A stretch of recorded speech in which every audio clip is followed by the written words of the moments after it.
强烈风台苏拉暴风圈已经卡到南台湾，东部屏东恒春半岛风雨拢正大。也毋过，因为有中央山脉阻挡，桃园以南的西部地区，等到就要特别注意高温。目前咱台湾是位伫低压带，所以气象局预告，未来一礼拜的天气会无啥稳定哦，所以要特别注意天气的变化。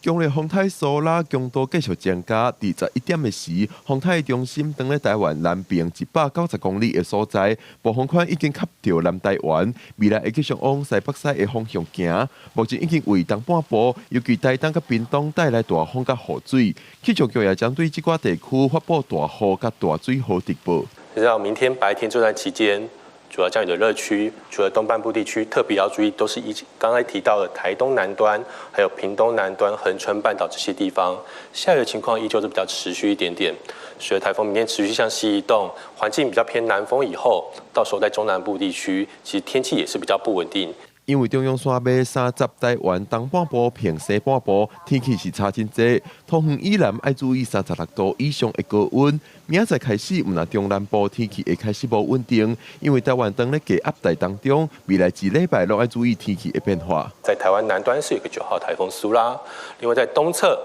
11号台风海葵，另外在更东侧有个热带性低气压，这3个热带性低气压都是处于在一个大的季风低压带里面，它之间的交互作用的影响是非常的复杂，气象局将持续密切观察。花莲、台东、恒春除了要注意大水雨以外，也要注意强阵风，尤其恒春半岛的风可能会达到10级。另外，当咧年度大潮，风影也会豆豆变大，要注意海水倒灌的情形。